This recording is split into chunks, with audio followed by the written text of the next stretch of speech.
तमाम दावे exit poll को अगर हम इतर भी कर दें, क्योंकि कई एग्जिट पोल अलग अलग फिगर दिखा रहे हैं। एक एग्जिट पोल ने तो एनडीए को एज तो दिया है, लेकिन महागठबंधन को 98 से 118 सीट भी दिखा रहा है।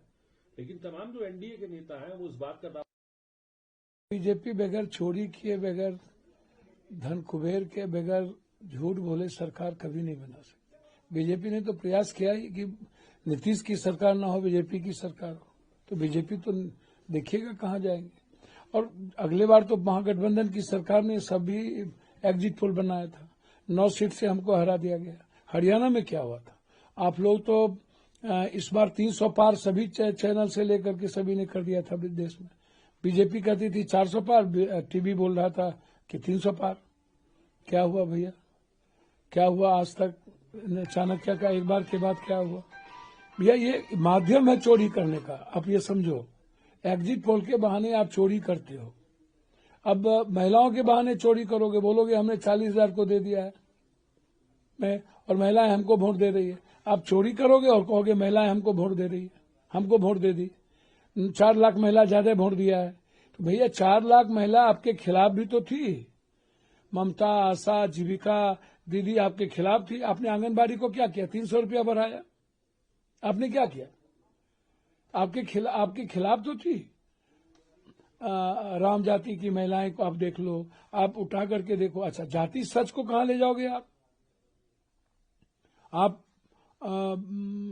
मुस्लिम महिला को देखो, यादव के महिलाओं को देखो, शर्मा, ततमा, गोरी, निषाद, मला की महिलाओं को देखो। इस बार तो गोरी, निषाद, मला, ततमा, शर्मा, पान सभी समाज के लोग इंडिया गठबंधन के पक्ष में, चाहे वो 40% हो, 30% हो, चाहे कोई 50 है, कोई 80 भी है। राम समाज से तो 80-90 है। तो आप किस आधार पर कह रहे हो वो तो मुझे तो नहीं पता।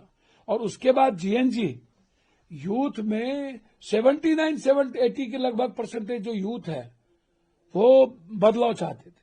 वो बिल्कुल बीपीएससी, एसएससी जो हमारे नेता लगातार लड़ रहे हैं, या जो अत्यंत पिछड़ी जाति की बात हो रही है, अब देखना कल आपको पता चलेगा कि हम कहाँ हैं और कहाँ नहीं हैं।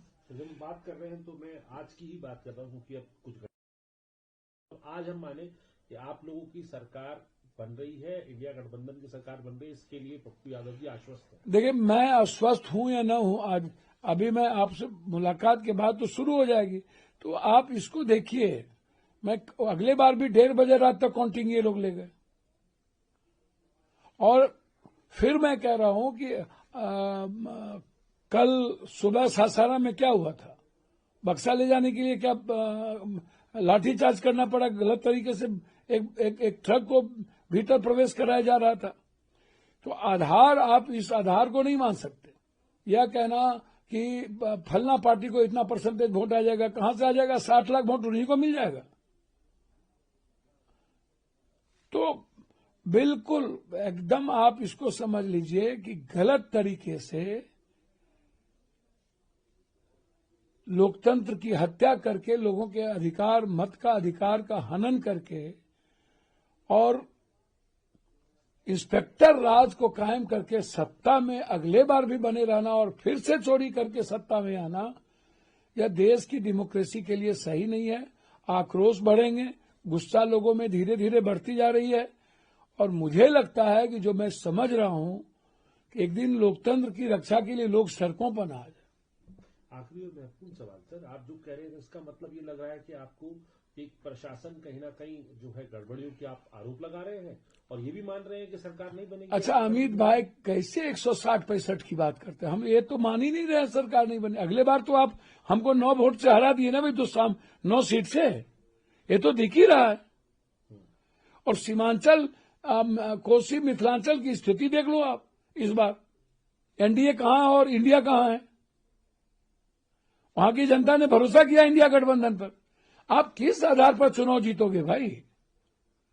फर्स्ट पोलिंग में 0.3 पॉइंट वोटिंग कम हुई और सेकेंड पोलिंग में 9% वोटिंग ज्यादा हुई, और उसके आधार को आप मान रहे हो महिला। तो कौन कर रहा है? महिला में किशनगंज भी है, अररिया भी है, पूर्णिया भी है, कटिहार भी है, सभी जगह है। और जो ये इलाका है लगभग अत्यंत पिछड़ी जाति, ओबीसी और माइनॉरिटीज का इलाका है। तो मुझे तो भरोसा है कि जनता ने हमें मैंडेट दिया है बदलाव के लिए। अब जनता के अधिकार को ही खत्म कर दे और अमित शाह जी की पुर्जी ही चल जाए, तो ये तो मैं कुछ नहीं कह सकता हूं। लगभग चैनल सट्टा बाजारों किसी हाथ से खेलते रहे या बीजेपी ने सब लगभग एग्जिट पोल वाले लोग जो बैठ करके जो सोशल मीडिया वाले बीजेपी के माल लेकर के भगभग करते रहते हैं, तो ये तो मैं कुछ नहीं कह सकता। आप आश्वस्त हैं कि अगर जनता, मैं आश्वस्त इस बात को लेकर हूं कि जनता में गुस्सा थी, आक्रोश था और वो बदलाव चाहते थे। और जीएनजी जो न्यू जनरेशन है, यूथ है, किसी भी जात का वो बदलाव चाहते थे राज हो रहा है और मुझे लग रहा है कि आज होना चाहिए।